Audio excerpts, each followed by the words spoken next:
अस्सलाम वालेकुम all respective team. इब्तिदा है अल्लाह पाक के बाबरकत नाम से जो निहायत रहमान और रहीम है। बेशक हम दुनिया में आए हैं बहुत सारे काम करने के लिए, और बहुत सारे काम हम करते हैं, बचपन से लेके कर रहे हैं, और बहुत सारे काम हम आगे भी करेंगे। हमने मरने के बाद अपने उस रब की तरफ लौट के जाना है। आज का जो सेशन है, सॉरी जी, फ़नी ख़राबी की वजह से कुछ थोड़ा सा प्रॉब्लम हो गया था। आज का जो सेशन है, आज का जो टॉपिक है वो इंतहाई है। और जैसे कि अभी फ़नी ख़राबी से पहले मैं कह रहा था वालेकुम अस्सलाम, कि हमने मरने के बाद अपने रब के पास वापस लौट के जाना है। तो आज का जो हमारा सेशन है, ठीक है, वो जो सेशन है वो है हराम और हलाल। क्या नेटवर्क मार्केटिंग हराम है या नेटवर्क मार्केटिंग हलाल है? क्या नेटवर्क मार्केटिंग की से जो आमदनी होती है वो हलाल है, हराम है? नेटवर्क मार्केटिंग में काम किस तरह करना चाहिए, किस तरह नहीं करना चाहिए? आज का हमारा सेशन जो वो इस तरह का है। और हमने करना क्या है, हमने करना ये है कि जो भी हमारे दिमाग में कोई भी सवाल हो तो प्लीज़ हमने उसको गौर से देखना है। ठीक है, हमने उसको बहुत गौर से देखना है। और हमने क्या करना है, हमने सिर्फ ये करना है कि कोई भी प्रॉब्लम, कोई भी मसला हो, कोई भी चीज़ हो तो आप मुझसे बिला झिझक डिस्कस कर सकते हैं।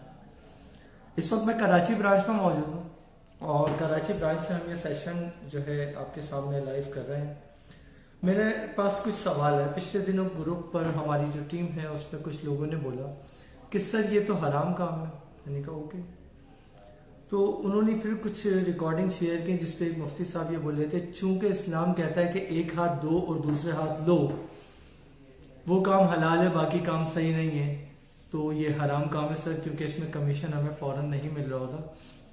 लेकिन उन्होंने उनसे जब मैंने बात करने की कोशिश की और उनसे बोला कि जी देखें, हम पेमेंट जब ऑर्डर हम प्लेस करते हैं और ऑर्डर हमारे घर पे आता है तो हम पेमेंट तो उसी वक्त ऑन द स्पॉट दे रहे होते हैं।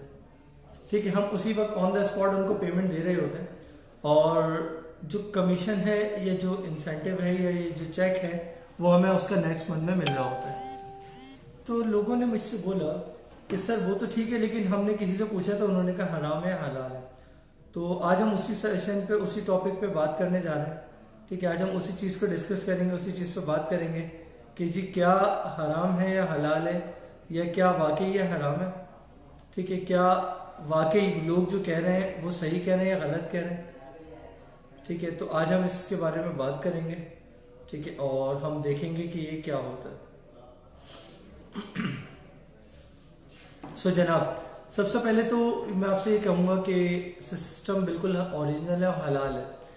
जब भी हम कहीं पे जाते हैं, किसी मुफ्ती के, वालेकुम अस्सलाम सना, जब भी हम कभी किसी मुफ्ती के साहब के पास फतवा लेने के लिए जाते हैं, तो मुफ्ती साहब जब भी फतवा देते हैं तो वो क्या कहते हैं, वो ये कहते हैं कि जैसा कि मुझे बताया गया है।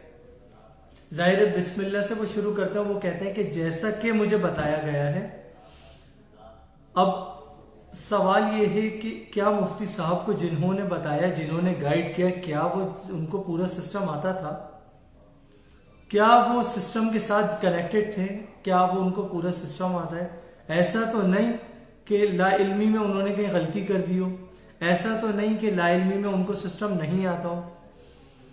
तो जवाब यह है कि अगर तो उनको पूरा सिस्टम आता था तो फिर तो ओके, और अगर उनको पूरा सिस्टम नहीं आता था तो फिर तो मसला है।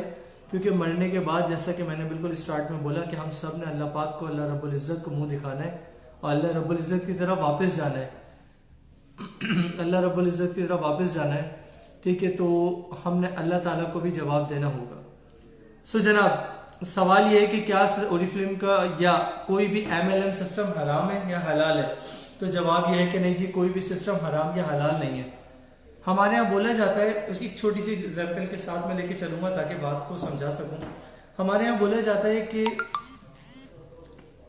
इस्लाम में जो मुनाफा होता है ना, वो आटे में नमक के बराबर है। तो मुझे कोई एक हदीस, मुझे कोई एक किताब, मुझे कोई एक मुस्तनद किताब आप दिखा दें कि जहां पे लिखा हुआ हो कि आटे में नमक के बराबर। ये बात मैं नहीं कह रहा, बाखुदा ये बात वो साहब कह रहे हैं जो कि मुफ्ती के बराबर की रैंक के हैं। ये बात वो साहब कह रहे हैं कि जो डबल M में इस्लामियात हैं। ये साहब वो बात कह रहे हैं, वालेकुम अस्सलाम साहब, ये इस बात वो साहब कह रहे हैं जिन्होंने एक अरसे तक एक बहुत बड़ी मस्जिद में मुकर्रर के फ़राइज़ सर अंजाम दिए। तो जाहिर है बहुत रिस्पेक्टिव आदमी है।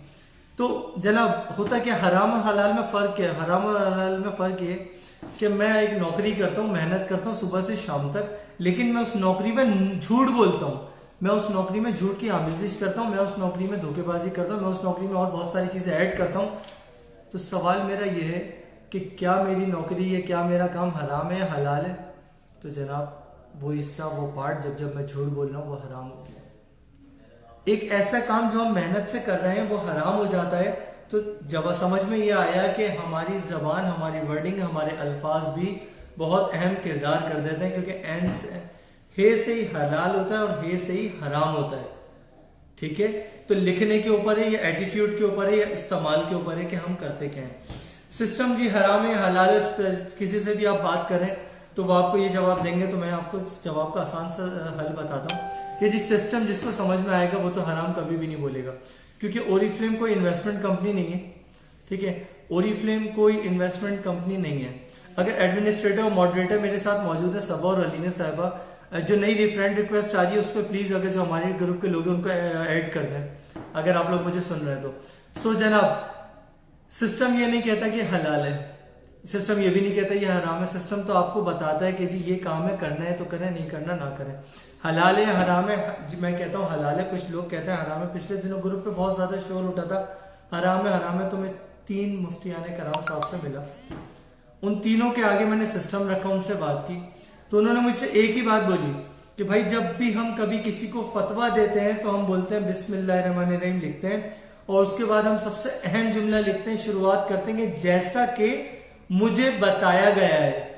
तो सवाल वो ये कि बताने वाले ने क्या बताया। एक सहाबी थे, उनके पास कुछ लोग जाते हैं, वालेकुम अस्सलाम, कबूतर पकड़ के जाते हैं, गर्दन पे हाथ रखे होते हैं, पूछते हैं कि बताइए ये जिंदा या मुर्दा। वो बेसिकली उनकी तस्हीह करना चाहते हैं, वो उनको मतलब शर्मिंदा करना चाहते हैं। बोलते हैं कि वो बोलेंगे मुर्दा तो मार दे, छोड़ देंगे, उनको आजाद कर देंगे कबूतर को, और वो बोलेंगे जिंदा तो मार देंगे। तो वही वाली बात है कि हमने इनको सिस्टम बताया क्या है। अब सिस्टम हमने उनको पूरा बताया, प्रॉपर बिजनेस प्लान बताया, पूरी चीजें बताई, तो ये हलाल होगा जैसा कि मैं पूछ के आया हूं। सिस्टम हराम कब होगा? सिस्टम हराम जब होगा जब हम झूठ बोलेंगे।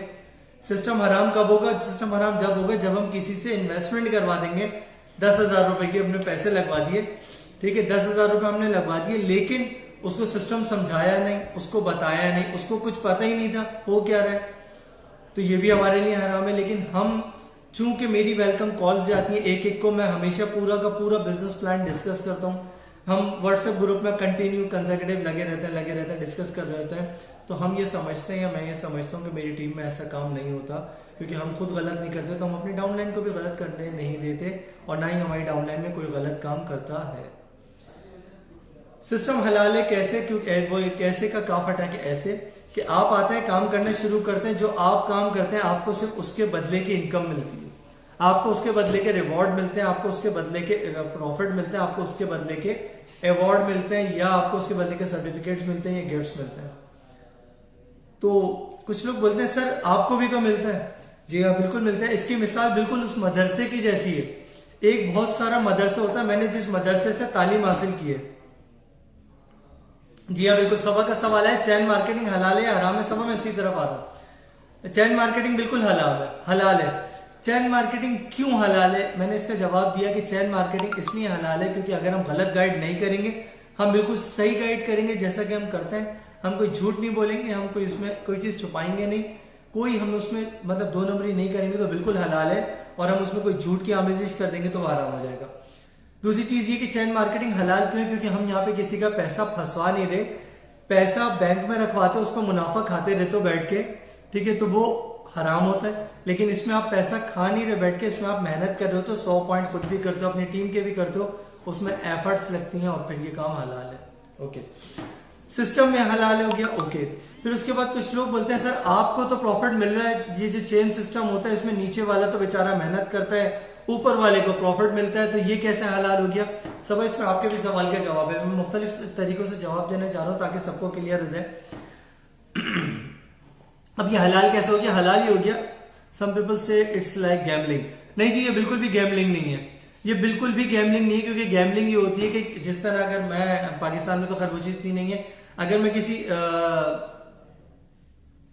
जुए खाने में जाता हूं तो वहां पे बाकायदा लोग होते हैं जिनको कमीशन दिया जाता है कि आप मतलब कस्टमर पकड़ के लाएं, उसका पैसा वहां पे लुटवाएं, पैसा डुबवाएं, ठीक है, उसका पैसा लुटवाएं, पैसा डुबवाएं, और उसके बाद क्या होगा, आपको प्रॉफिट होगा, आपको मुनाफा होगा। क्या मुनाफा होगा? उसके बाद आपको मुनाफा ही होगा जनाब कि उनका जो पैसा होगा वो इन्वेस्टमेंट करेंगे, वो क्या करेंगे, नुकसान उठाएंगे, उनके अपने पास से पैसे चले आएंगे। तो हम ऐसा कोई काम नहीं कर रहे होते, ठीक है, हम ऐसा कोई काम नहीं कर रहे होते, हम किसी के पैसे नहीं लगवा रहे होते नुकसान के लिए। हम सिर्फ ये करते हैं कि 500 रुपए से ज्वाइनिंग होती है, उसके बदले स्टार्टर किट मिल जाती है आपको। जो 500 रुपए है ना, वो स्टार्टर किट के लिए होते हैं, वो स्टार्टर किट के लिए इसलिए होते हैं क्योंकि आप किसी कंपनी में एंट्री दे रहे हैं। बिल्कुल इसी तरह के हम अपने बच्चों को स्कूल में एडमिशन करवाते हैं तो हमें नहीं पता होता बच्चा अच्छा पढ़ेगा या बुरा पढ़ेगा, लेकिन एडमिशन फीस बहुत भारी तादाद में हम दे रहे होते हैं। सो जनाब, मैं बता रहा था कि जी चेंज सिस्टम हलाल है हराम है। तो चेंज सिस्टम बिल्कुल हलाल है। किस तरह से? वो इस तरह से कि जिस तरह मैंने एक मदरसे से तालीम हासिल की है। कहां से? एक मदरसे से। और मुझे कहने में बिल्कुल भी कोई शक नहीं है कि वालेकुम अस्सलाम, मैंने एक तालिबान के मदरसे से पढ़ा है। और तालिबान एक्चुअली टेररिस्ट नहीं होता, तालिबान का मकसद तालिब इल्म से निकला है। तालिब मतलब पढ़ने वाला, तालिब इल्म, इल्म हासिल करने वाला, इल्म पढ़ने वाला, और तालिबान बहुत सारे लोग, ठीक है। तो ये टेररिस्ट नहीं है, बट अनफॉर्चुनेटली यहूदी लॉबी ने हमें बना दिया। लेकिन बहरहाल हम दूसरी तरफ चलेंगे। मैंने जिस मदरसे से तालीम हासिल की है वो मदरसा आज भी कायम हो जाएगा, ठीक है, और अल्हम्दुलिल्लाह मुसलमान है तो जब भी वहां से पढ़े। सो जनाब, सवाल यह है कि उस मदरसे में एक थे प्रिंसिपल साहब, जिन्हें हम कहते थे बड़े कारी साहब, जिन्हें हम कहते थे बड़े हाफिज जी। एक साहब तो वो थे। उसके बाद बहुत सारे छोटे छोटे कारी साहब थे। उसके बाद फिर होते थे उनको कहते थे हम साहेब कहते थे। तो यानी कि वो समझ लें एक टीम लीडर थे या मैनेजर थे वो, या वो फ्लोर पे लड़कों को संभालते थे या बच्चों को संभालते थे। उसके बाद कारी साहब थे जो अपने अपने बैच के लड़कों को पढ़ाते थे। उसके बाद बड़े हाफिज जी या बड़े कारी साहब थे। तो बड़े कारी साहब की सैलरी कम थी या ज्यादा थी? यकीनन बहुत ज्यादा थी। उसके बाद कम, फिर कम, और जो बिल्कुल लास्ट में जो चौकीदार था उसकी सैलरी तो इंतहाई मिनिमम थी। तो सवाल मेरा ये है कि अगर नेटवर्क मार्केटिंग हराम है तो क्या वो हलाल है? क्योंकि बड़े कारी साहब को तो मैंने कभी देखा ही नहीं मुझे पढ़ाते हुए। मैंने कभी देखा ही नहीं 4 साल में कि मुझे कभी आके पढ़ाया उन्होंने, या नए बच्चों को कभी पढ़ाया हो। कभी कभार वो आते थे, बैठे आते थे, वरना वो अपने हुजरे की तरफ ही रहते थे। तो क्या वो हलाल ले रहे थे? जी हाँ, बिल्कुल हलाल ले रहे थे सर। तो फिर ये भी हलाल है, क्योंकि मैं अगर एज ए डायरेक्टर काम कर रहा हूं तो मैं भी इसी मंजिल से तय करते हुए यहां तक पहुंचा हूं, ठीक है, मैं भी इसी रास्ते से यहां तक पहुंचा हूं। हेलो मारिया, ठीक है, मैं भी इसी रास्ते से को तय करता हुआ यहां तक पहुंचा हूं, ठीक है। मैं भी एकदम आके नहीं टपका, मतलब ऐसा नहीं है आसमान से गिरा खजूर में उठ के तो यहाँ पे आके बैठ गया हूँ। तो हमने भी एज ए कंसल्टेंट ज्वाइन किया, एज ए कंसल्टेंट काम करना शुरू किया, मैनेजर बने, सीनियर मैनेजर बने, डायरेक्टर बने, और फिर डायरेक्टरशिप का स्टेटस खत्म हो गया। लेकिन हिम्मत नहीं हारी, काम करते चले गए, और जब काम करते चले गए तो क्या हुआ, अल्हम्दुलिल्लाह आज दोबारा डायरेक्टरशिप के स्टेटस में और टॉप 15 लीडर्स में हमारा शुमार होता है। टॉप 15 सिंध में हम हैं, टॉप 40 लीडर्स में हमारा 31वां रैंक था। अब तो इंशाअल्लाह ताला अल्लाह पाक ने चाहा तो उससे ज्यादा होगा। सो जनाब, सिस्टम हलाल हो गया, ठीक है, चेंज सिस्टम भी हलाल हो गया। कंपनी है, बहुत सारे लोग बोलते हैं यहूदियों की कंपनी है तो सर कैसे ट्रस्ट करें। तो मेरा एक छोटा सा मासूमाना सवाल है, हमारे घर में टीवी आता है? हाँ जी आता है। लैपटॉप आता है? हाँ जी आता है। और जरूरियात जिंदगी की घर में इंटर होते हुए जो बेल बजाते हैं वो भी यहूदियों की इजाद है, और जब वॉशरूम जाते हैं तो वो जो बल्ब लगा हुआ है वो भी यहूदियों की इजाद है। तो हम तो सुबह से शाम तक यहूदियों के प्रोडक्ट्स यूज कर रहे होते हैं, यहूदियों की चीजें खा रहे होते हैं, चॉकलेट इंपोर्टेड खा रहे होते हैं, चॉकलेट अच्छी वाली खा रहे होते हैं, ठीक है, और बहुत सारी चीजें लेके चल रहे होते हैं। तो मुझे बताएं क्या उस वक्त हलाल होता है? उस वक्त सारी चीजें हलाल होती हैं। वालेकुम अस्सलाम, कैसे मलिक आजम?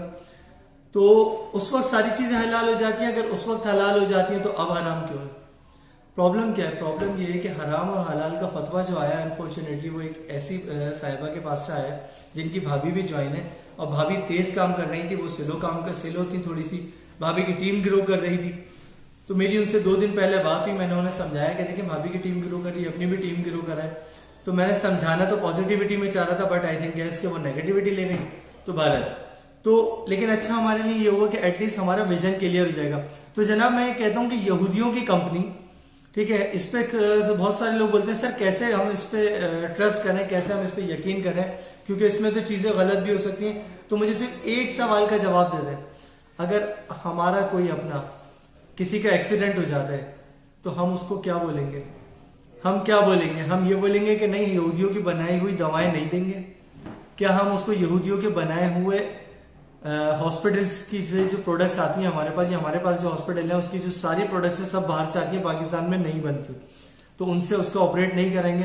एक एक्सरे मशीन तक तो पाकिस्तान में बनती नहीं है, एक एक्सरे मशीन तक तो नहीं बनती, वो भी बाहर से आती है, तो वो भी यहूदियों की है। तो इसका मतलब क्या हुआ? क्या हम सारी चीजें इस्तेमाल करना छोड़ दें? नो, ओरिफ्लेम कंपनी यहूदियों की है, लेकिन इस्लामी उसूलों के ऐन मुताबिक है।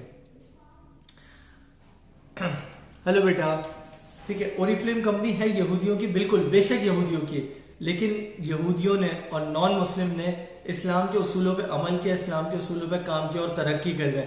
बेशक वो मुसलमान नहीं है, लेकिन हम मुसलमान, हमने क्या किया? इस्लामी उसूलों को, इस्लामी चीजों को छोड़ दिया, क्योंकि बदकिस्मती से हम, ठीक है, बदकिस्मती से हम उस मुल्क में रहते हैं कि जहां पर रमजानों में भी अगर मैं किसी जगह पे जाऊं और दुकान पे जाके पूछूं भाई ये जो लिपस्टिक है क्या ये हलाल है हराम है, तो वो क्या बोलेगा? वो बोलेगा हलाल है, ले जाए। रमजानों में आप सोचें, जब रमजानों में ये हाल है लोगों का, तो आम दिनों में क्या हाल होता होगा? बहरहाल देखिए जी, हम बहस में तो किसी से जीत ही नहीं सकते। देखिए जी, हम बहस में तो किसी से कभी भी जीत ही नहीं सकते। ठीक है, क्यों नहीं जीत सकते? क्योंकि बहुत आसान होता है, कोई भी बंदा उठ के बोल लेगा कि जी मैं नहीं मानता।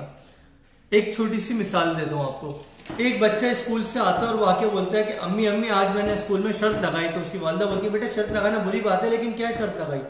तो वो बोलता है अम्मी मैंने शर्त लगाई है कि कौवा सफेद होता है। तो उसकी वालिदा बोलती है कि बेटा कौवा तो सफेद नहीं होता, ठीक है, काला होता है, तुम तो शर्त हार जाओगे। तो वो बोलते हैं अम्मी मैं मानूंगा तो हारूंगा ना मैं मानूंगा और ना मैं हारूंगा। तो ना मैं मानूंगा और ना मैं हारूंगा। तो बिल्कुल सेम एज इट इज इसी तरह से, बिल्कुल सेम एज इट इज इसी तरह से कि ना उन्होंने मानना है, आप जितना भी बता दें, ना उन्होंने हारना है। तो उन ऐसे लोगों को प्लीज साइड में कर दें, क्योंकि ऐसे लोगों से बहस करने का कोई फायदा नहीं है। एक सवाल आया सर, गूगल से लोग जो है लोग गूगल करके इंग्रेडिएंट्स निकाल लेते हैं, ठीक है। मलिक आजम मैं बिल्कुल ठीक हूँ, अल्हम्दुलिल्लाह फाइन। लोग इंग्रेडिएंट्स निकाल लेते हैं, तो इंग्रेडिएंट्स निकाल लेते हैं, बेसिकली इसमें कोई ऐसी चीज नहीं है कि जो कि नाकाबिल इस्तेमाल हो, ठीक है, ठीक है, बिल्कुल ठीक है। तो जनाब होता क्या होता, अच्छा मेरे शायद नेट का थोड़ा सा प्रॉब्लम चल रहा है, इसके वजह से मैसेजेस स्लो आ रहे हैं। तो जनाब होता क्या होता है कि इंग्रेडिएंट्स निकाल लेते हैं, कोई इशू नहीं है, क्योंकि एनिमल फैट जो होता है, फैट सबसे अच्छा एनिमल का होता है, सबसे अच्छा फैट उस जानवर का जिसको अल्लाह ने हराम करा दिया। हम बहुत बार ये बात रिपीट कर चुके हैं। तो हम तो फैट यूज ही नहीं करते, जिसकी वजह से हमारी प्रोडक्ट्स हलाल हैं। और कोई भी प्रोडक्ट कंपनी में की मार्केट में आने से पहले 5 साल तक एक्सपेरिमेंट होता है, उस पर एक्सपेरिमेंट होता है, फिर आती है वो। सो जनाब यहूदी कंपनी पे कैसे ट्रस्ट करें? तो बिल्कुल ऐसे ही ट्रस्ट करें जनाब कि पूरी दुनिया से पाकिस्तान के मुख्तलिफ गरीब ममालिक के लिए प्रोडक्ट्स आती हैं, जिसमें क्या क्या होती है, जिसमें हेपेटाइटिस के इंजेक्शन होते हैं, जिसमें क्या क्या होता है, पोलियो के कतरे होते हैं, बच्चों की हिफाजती टीके होते हैं। तो हम वो अपने बच्चों को लगवा लेते हैं। वो तो यहूदी जो होते हैं वो इसलिए देते हैं, वो हमें डोनेट देते हैं, वीक देते हैं, इमदाद करते हैं हमारी, हम वो तो ले लेते हैं। उस वक्त हम नहीं सोचते हलाल है हराम है। तो भाई प्लीज फॉर गॉड सेक, कोई भी कंपनी जब बिजनेस करने जा रही है, बहुत बड़ी इन्वेस्टमेंट करने जा रही है, तो प्लीज वो इस तरह से के काम नहीं कर सकती जिस तरह से यहाँ पे लोगों हमें जवाब जरूरत है। दूसरी चीज ये कि मैं आप लोगों की इत्तला के लिए अर्ज कर दूं कि एक भेड़ होता है, एक जानवर, अब वो भी क्रॉस कॉम्बिनेशन से पिग के साथ निकाला जा रहा है, तो क्या वो हलाल है? अब जो हम भेड़ की कहीं पे कढ़ाई खा रहे होंगे, हमें नहीं पता होगा हम हलाल खा रहे हैं हराम खा रहे हैं, लेकिन बहरहाल हम अपने पॉइंट से हट जाएंगे, उस तरफ गए तो जनाब यहूदियों की कंपनियां बिल्कुल है, लेकिन यहूदी भी इन्वेस्टमेंट कर रहे हैं, तो वो गलत चीज पे गलत काम पे नहीं करेंगे। अच्छा जी, एक सबसे इंपॉर्टेंट चीज है ट्री, कि सर आप ट्री बनाते हैं, पहले इस पर मैं बात कर चुका हूं, लेकिन इस पर मैं दोबारा बता दूं कि हम ट्री बनाते हैं, आप लगते हैं, उसके बाद दूसरा लगता है, फिर तीसरा लगता है, फिर उसके नीचे लोग लगते हैं, और फिर लोग उसके बाद फैलना शुरू हो जाते हैं। तो सर ट्री बनाते हैं, ट्री हलाल है हराम है? सर ट्री से कैसे काम करेंगे? ट्री वाला काम तो सही नहीं है सर, ऊपर वाला कमाता है, नीचे वाला तो कमाता ही नहीं है। तो देखें हम भी तो कभी नीचे होंगे, या हमारे ऊपर वाले भी तो कभी नीचे होंगे। या जिस तरह स्कूल में मैंने एक जॉब आज से स्टार्ट की, यहाँ कोई नहीं समझता कि आप यूरोप में रहते हैं, रहकर हलाल फूड कहते हो, बट ये समझते हैं कि वहाँ हलाल फूड भी आ सकती है सर। ओके सो जनाब, अब क्या होता है कि यूरोप में रह के भी ना बहुत सारे लोग हलाल चीजें खा रहे होते हैं, पाकिस्तान में रह के भी हराम चीजें खा रहे होते हैं। ठीक है, तो thank you so much. Basically हमारा टाइम खत्म हो गया है, तो शहीद साहब का टाइम शुरू हो गया। शहीद साहब मुझे वार्निंग देंगे। ठीक है, तो अब होता ये जनाब कि हमारे यहाँ शराब भी मिलती है। ठीक है, हमारे यहाँ सारी नाजायज जो 2 नंबर प्रोडक्ट्स मिल रही होती हैं। तो ये हमारे और आपके ऊपर है ना कि हम क्या चीज देते हैं, क्या चीज नहीं देते। तो जनाब ट्री वाला सिस्टम हराम है सर, नीचे वाला नहीं कमाता। मोहतरमा लाइव सेशन चल रहा है। ठीक है, तो ट्री वाला सिस्टम सर हलाल है हराम है? तो मैं कहता हूँ बिल्कुल हलाल है। किस तरह से? इस तरह से हम स्कूल में पढ़ते थे, या हमारे बच्चे स्कूल में पढ़ते हैं, तो जो प्रिंसिपल होता है उसकी सैलरी सबसे ज्यादा होती है, और जो बिल्कुल न्यू टीचर होता है उसकी सैलरी सबसे कम होती है। मगर सबसे ज्यादा काम कौन करता है? New teacher. सबको छोड़े, मैं अपनी एग्जांपल देता हूँ। I am working as a sales manager in national pharmaceutical company. तो हम एक यूरोप की, यानी कि फिर वही बात आ गई, जर्मनी की, यूरोप की कंपनी को डील करते हैं। तो जितनी सैलरी मैं लेता हूं उससे कम सैलरी मेरा पियून लेता है, लेकिन सबसे ज्यादा काम पियून करता है। सबसे ज्यादा काम कौन करता है? मेरा पियन करता है। वो बेचारा बहुत मेहनत करता है, सुबह 8:30 बजे आता है, ऑफिस खोलता है, ऑफिस की सफाई करवाता है, और रात को सबसे आखिर में जाता है, जबकि हम बीच में ऑफिस जाते हैं, ऑफिस से बाहर भी निकल जाते हैं और बहुत सारे काम कर रहे होते हैं। ठीक है, तो ये बिल्कुल हलाल काम है, हमारे इस्लामी उसूलों के बनाए हुए उसूलों के मुताबिक काम है, बिल्कुल हलाल काम है, जेन्युइन काम है। अगर आपसे कोई बोलता है हराम काम है, तो आप उसको बोलते हैं ओके, कोई मसला नहीं। अगर उसकी 1-2 डाउनलाइन है तो उन डाउनलाइन को ग्रो करा दें, मैनेजर बना दें। आप देखें अगर 31 तारीख को या 30 तारीख को हलाल ना हो जाए ये काम वही साहिबा हलाल कर देंगे, अपने पॉइंट डाल देंगे और अपना चेक ले लेंगे, क्योंकि चेक अपना कोई भी नहीं छोड़ता। अच्छा जी, एक सवाल है, बस जहां इंसान का अपना फायदा होता है। हाँ बिल्कुल, देखिए लोगों को ना हम कभी भी कुछ कह नहीं सकते। ठीक है, मैं एक बहुत सिर्फ आखिरी 2 मिनट में आपसे लेने चाहूंगा। मैं एक छोटा सा वाकया सुनाता हूँ आपको, और वाकया सुनाने के बाद सबको अल्लाह हाफिज़, फी अमानिल्लाह। हमने काम शुरू किया, 3 माँ बाप जा रहे होते हैं। ठीक है, कौन होता है? 3 बाप बेटे जा रहे होते हैं। तो एक गधा होता है उनके पास, एक गधा होता है, एक सवारी होती है। तो बच्चे बोलते हैं अब्बा हम तो जवान है, आप बुजुर्ग हैं, आप बैठ जाएं, थोड़ा आगे तक चलते हैं। तो वहां पे खड़े होते हैं कौन? कुछ लोग। कौन खड़ा होता है? कुछ लोग। तो वो कुछ लोग क्या करते हैं? बोलते हैं यार कैसा जालिम बाप है, खुद बैठा हुआ है गधे के ऊपर और अपनी औलाद को पैदल चला रहा है। तो अब्बा बोलते हैं बेटा ये तो बेइज्जती हो गई, तुम दोनों भी बैठ जाओ। ठीक है, तो वो बच्चों को बिठा देता है, खुद नीचे खड़ा होता है, पैदल चलता है। थोड़ा सा आगे जाते हैं तो वहां पे कौन खड़ा होता है? कुछ। वहां पे कौन खड़े होते हैं? वहां पे खड़े होते हैं कुछ लोग। तो फिर क्या होता है? फिर लोग क्या बोलते हैं? कुछ लोग ये बोलते हैं कि यार कैसी नाफरमान नाखलक औलाद है, बाप बेचारा बूढ़ा आदमी पैदल चल रहा है और औलाद सवारी पे बैठी हुई। तो बच्चे बोलते हैं अब्बा ये तो बड़ी बेइज्जती हो गई, एक काम करें आप भी बैठ जाए। अब तीनों बैठ जाते हैं गधे के ऊपर, तीनों बैठ के पैदल जा रहे होते हैं उसके ऊपर। जब तीनों जा रहे होते हैं तो थोड़ा सा आगे जाते हैं, वहां पे खड़े होते हैं कौन? कुछ लोग। तो कौन से लोग होते हैं? ये वही वाले लोग होते हैं जिन्हें किसी हाल में चैन नहीं होता। कुछ लोग। जब कुछ लोग होते हैं तो वो क्या कहते हैं? बोलते हैं यार कैसे जालिम लोग हैं, एक बेचारे बेज़ुबान के ऊपर इतना जुल्म कर रहे हैं। ठीक है, और तीनों जो है ना उसके ऊपर लद गए। बताओ कैसे लोग हैं यार, जालिम लोग हैं इंतहाई। तो अब्बा वो बच्चे बोलते हैं आपस में एक दूसरे के यार ये तो बड़ी बेइज्जती हो गई। तो तीनों नीचे उतरते पैदल चलने शुरू कर देते हैं। थोड़ा सा आगे जाते हैं तो वहां पे खड़े होते हैं कौन? कुछ लोग। कौन से लोग? फिर से कुछ लोग। कौन से लोग? वही वाले लोग। कौन से लोग? वही वाले लोग जिनको कभी भी किसी हाल में चैन नहीं होता। तो कौन खड़े होते हैं वहां पे? वहां पे खड़े होते हैं कुछ लोग। जब कुछ लोग खड़े होते हैं तो फिर क्या होता है?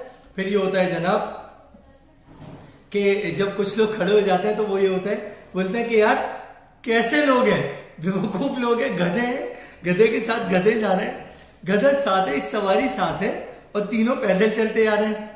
तो इस दुनिया में लोगों को कभी भी किसी हाल में चैन नहीं मिलेगा। हम आए, हमने ओरिफ्लेम ज्वाइन किया, काम करना शुरू किया, डायरेक्टर बने, सेलिब्रेशन हुई, कुछ लोगों ने सेलिब्रेट किया, कुछ लोगों ने नाक मुंह बनाए, कुछ लोगों ने बातें बनाई। I don't care. डायरेक्टरशिप का स्टेटस हमारा खत्म हो गया, पूरे 1 साल हम काम नहीं कर सके। जिन जबानों को उंगली पकड़ने के चलना सिखाया, जिन लोगों को, उन जबानों ने वो जबान चलाई कि अल्लाह की पनाह, अल अमान, अल हाफिज। कोई बात नहीं, वह तो इज्जु मंतुशा वह तो जिल्लु मंतुशा, कोई बात नहीं। उन्होंने जबान चलाई, हमने कहा कोई बात नहीं, अल्लाह सब्र करने वालों के साथ है। उसके बाद हम टॉप 40 लीडर्स में आए। 6 महीने काम किया, 6 महीने काम करने के बाद टॉप 40 लीडर्स में आए, तो उन लोगों की चीखें लाहौर तक सुनाई दी गई, क्योंकि वो दिल से अच्छा समझते नहीं थे ना। हमें कोई बात नहीं, हमें कोई फर्क नहीं पड़ता, हमने काम किया। फिर उसके बाद हम टॉप 40 लीडर्स में 36वें नंबर पे आए, फिर हम 31वें नंबर पे आए। इस साल हम मैनेजर सेमिनार की सेलिब्रेशन हुई, तो उसमें हम टॉप 15 लीडर्स में आए। टॉप 15 लीडर्स में जब हमारा नाम अनाउंस हुआ, जब हमारी वीडियो मैनेजर सेमिनार में चल रही थी, तो उन लोगों की चीखें मरीख तक सुनाई दी गई। तो जब आप अच्छा करेंगे तो आपको अच्छा नतीजा मिलेगा, बुरा करेंगे तो अल्लाह ताला खुद आपको उसका अजर देगा। अल्लाह ताला अच्छा करने वालों के साथ है। अल्लाह ताला आपका हामिया और मेरा हामिया नासिर है। तो अल्लाह पे अजर सब्र करें, अल्लाह ताला पे भरोसा करें, काम करें, कुछ नहीं होता। अच्छा, एक सवाल आया जी मेरी बेगम साहिबा की तरफ से। मेरा ओपिनियन है कि हलाल हराम, जायज़ नाजायज़, महरम से पहले अपने घर से। बिल्कुल बिल्कुल जी, मारिया ने बहुत अच्छी बात बोली है कि दीन कहाँ से शुरू होता है? हमारे अपने घर से। दीन कहाँ से शुरू होता है? मेरी अपनी ज़ात से। एहतिसाब का अमल और दीन हमारी अपनी ज़ात से शुरू होता है। अगर हम सही चीज़ें सही कर रहे होंगे तो सारी चीज़ें खुद ब खुद सही करती रहेंगी। अगर हम ही फतवे लगाने शुरू कर देंगे जायज़ नाजायज़ और दूसरी चीज़ों के, तो चीज़ें फिर सही नहीं चलेंगी। सो ठीक, thank you so very much. अगर कोई सवाल रह गया हो तो आप बाद में मैसेज कर दिएगा, कमेंट कर दिएगा, या आपके डाउनलाइन कोई और सवाल पूछनी है तो आप कमेंट कर दिएगा, मैं उसके बाद आपको रिप्लाई कर दूंगा। Thank you so very much. अल्लाह हाफिज। अल्लाह ताला हम सबका हामी और नासिर। अल्लाह ताला हम सबको अपने अपनो अमान में रखे, हिफ्ज़ अमान में रखे, और अल्लाह ताला हम सबको कामयाबी अता फरमाए, तरक्की अता फरमाए। Thank you so very much. फिर इंशाअल्लाह अज़ीज़ मुलाकात होती है। शुक्रिया।